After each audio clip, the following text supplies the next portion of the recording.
In this video, we are going to be looking at the error cannot find the object SP object because it does not exist or you do not have permission. So this error, when we're talking about this is only relating to when there's a stored procedure with the name of SP underscore. Okay, in general, if you saw this error, the first two things I would look at is to make sure that the object itself exists, right? So because it is possible that the object does not exist. For instance, you might have the wrong database context, like maybe it's in database 1, but you're looking at it or you're trying to execute it in database 2.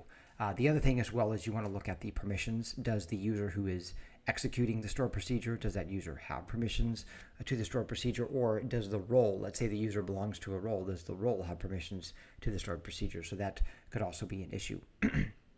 In this particular case, and this error came up in Azure SQL, so this may not be an error in SQL Server, and part of the reason why I've never seen this before is because from the very beginning, and this was way back in SQL Server 2008, I was told that you never, ever create a stored procedure with the name of SP underscore.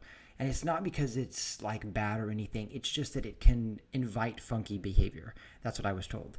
And so I've never tried to create an object with SP anything, just because that's Microsoft's naming convention. You can look at the stored procedures where it's MS shift equals 1, and you can see their naming convention. And so I've stayed away from using that syntax. It is entirely possible that you can create stored procedures with that syntax and get away with it.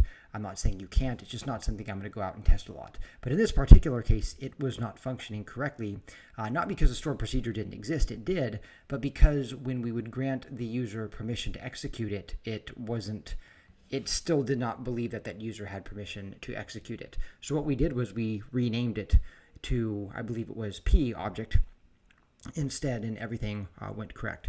So it's one of those things where, back to the point that an individual told me, it can invite that funky behavior. That does not mean, and I have seen environments where people did name it on SP underscore, so clearly they were able to do it. It doesn't mean it's going to fail. It's just you might see bugs like that where just changing the name of it will fix whatever error that you're getting. So if you're getting this error and you look at the, let's say, stored procedure and it's SP underscore whatever the name is, that might be the issue. Again, the other issue might be that the object doesn't actually exist, or that the relationship in terms of the role, the grant execute, whether it's the role of the user, doesn't have permission.